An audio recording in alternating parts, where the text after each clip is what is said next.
Hi everyone, I'm Leigh Lunas from Ladies PH. Thank you Pista ng Mapa for letting me share a little bit about my mapping experience. My topic for this lightning talk is OpenStreetMap LOCOS Local Community Finland Edition. Saan ba yung Finland? So ayan, nasa Northern Europe siya. And saan ba yung Pilipinas? Ito, very good. Okay. So Finland is a Scandinavian country in Northern Europe. So it is ranked number 1 as the happiest country in the world. So there are more sauna here than cars. It is like almost every building or apartment has its own sauna. This is also the first European country to give women the right to vote in 1906. And Finland is known as the land of the midnight sun and northern lights. This photo was taken last September, just a few meters away from my apartment. So, syempre, as a person from a tropical country, this experience was majestic, beautiful, sublime, all feels. Sobrang very good experience. Oh, and the downside of living here, especially during winter, are longer nights. So, today, the sunrise is at 8:30 a.m. and sunset is at 3:30 p.m. So it's gonna get worse sa December. And also, nandito si Santa, yung reindeers and yung Arctic Pole kasi nandito yung Santa Claus Village. So, yan. So where do Finnish people get their maps and data? So they have National Land Survey of Finland or NLS where they can download, request, or purchase them. They can just go to this webpage, turn on the layers they need. They can publish the maps as is or create thematic analysis maps and log in to save the maps, tables, and charts. So marami silang data na available per region. There are also certain data that they can download like municipal boundaries, elevation, hillshade, topographic maps, etc. So you can just fill out this information and just wait for them to send you the link on your email account. Ayan. So it is mandated that all government offices should have a website of some sort of a digital platform.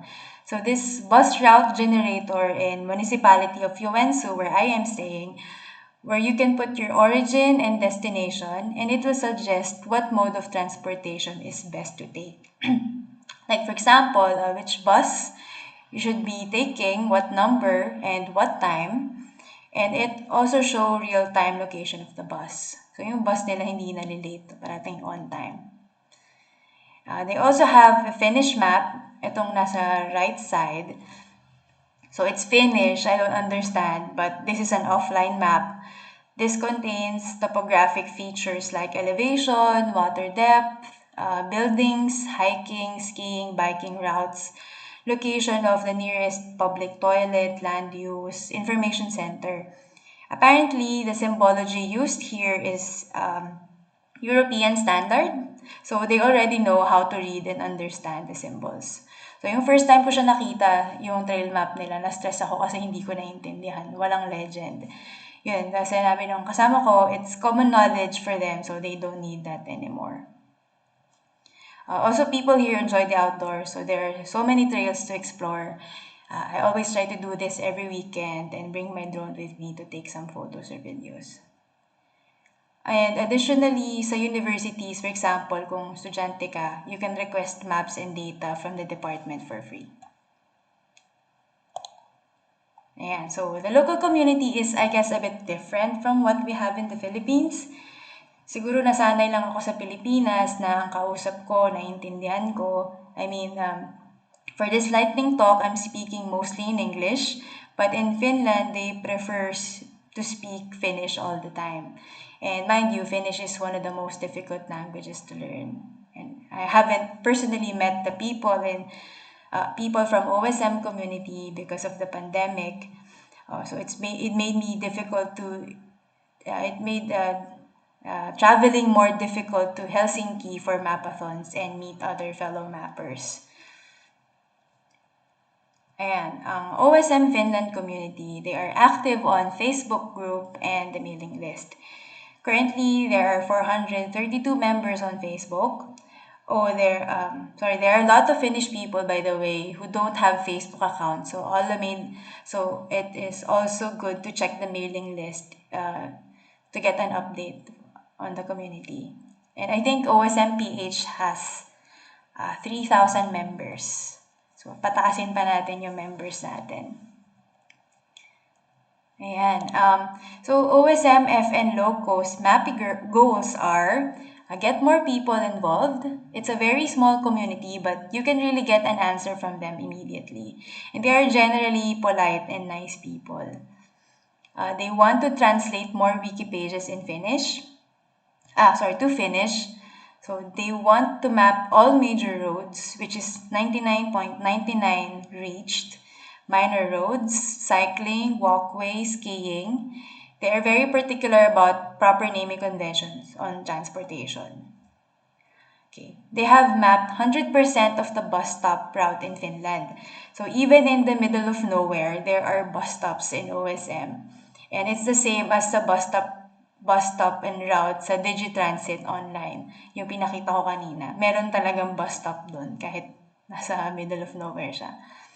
They also create and contribute GPS tracks for blind mappers. And lastly, they make sure tourism routes are updated. So I can attest to this. I have been to trails in heavily forested area and they have data. They even separate bike and pathways. Sobrang cool. And by the way, yung addresses ng streets sa Finland are very systematic. So each building usually has a street number assigned. So in rural or places outside the city centers, I do not see a lot of establishment names, but building numbers are there. So it happened to me once. I don't have any internet access on my phone, and the place I wanted to go was not on OSM. Buti na lang naalala ko yung address, kaya nakarating naman ako dun sa pupuntahan ko. Ayan, so this September, there was a State of the Map in Helsinki, which is 4 hours away from Joensuu. Ayan, so I asked if it's open for everyone. It is, but the presentations will be in Finnish. So I joined them online. As you can see here, I used Google Translate for their presentation, each slide, because I can't understand what they were saying. So medyo struggle sa part ko, but the talks are mostly how apps are using OSM as their background. Ayun. Struggle is real. Okay, so these two articles are from Facebook group. So the one on the left says that there's an app that helps you search a grave in Helsinki using OSM. So ganun sila ka-advanced, pati yung graves may data sila. Tapos yung comment lang dito ni Marco, siya yung parating nagko-comment dun sa, siya actually pinaka-active. So, tapos yung comment niya is medyo buggy nga daw yung app. And this one on the right, they are discussing what should be tagged for fitness stairs. It's weird, they have this. In Joensuu, they also have one fitness stairs that isn't used for anything but for running and walking. So, ayun itsura niya. Para siyang AS step sa UP Diliman. Ano na siya? For fitness purposes lang. Ayan. Finland also has HOTOSM. Mostly they host a monthly mapathon using Task Manager in Helsinki. The organizers are usually from Red Cross. So they have 377 members. Alam ko yung PH ay maraming members. Ayan. In OSM FN wiki page, they were only 364 or around 300 OSM contributors in 2008. I don't know the numbers are right now, but there are a few people in Joensuu. But we don't have Map Time Joensuu, parang Map Time Diliman. Kahit may University of Eastern Finland dito or Karelian University. wala akong nakikita. Meron kasi silang usually Facebook page or website na nakalagay lahat ng mga activities in one municipality. So, wala akong nakikita ganun so far. And ayun, that's me. Okay. Yan. Share ko lang din to. There are some streets here that do not have Google Street View but has Mapillary Street View images. So, sobrang laking tulong nito sa akin. Sa daily bike to work series ko. And lastly, how do I contribute to OSM FN? So I participate in some of their events online, and I also follow the rules in proper tagging of features. I use maps.me, it's my favorite offline map, and GoMap for on-the-go editing. So this particular area is in La Penranta, which is 3 hours away from where I am. So parang buong maghapon ata ako nag-a-add ng park benches. Yan. That's it. Thanks everyone. If you want to have some aerial drones or nature stuff on your Instagram feed, follow me on Instagram. Yan, yun lang. Thank you.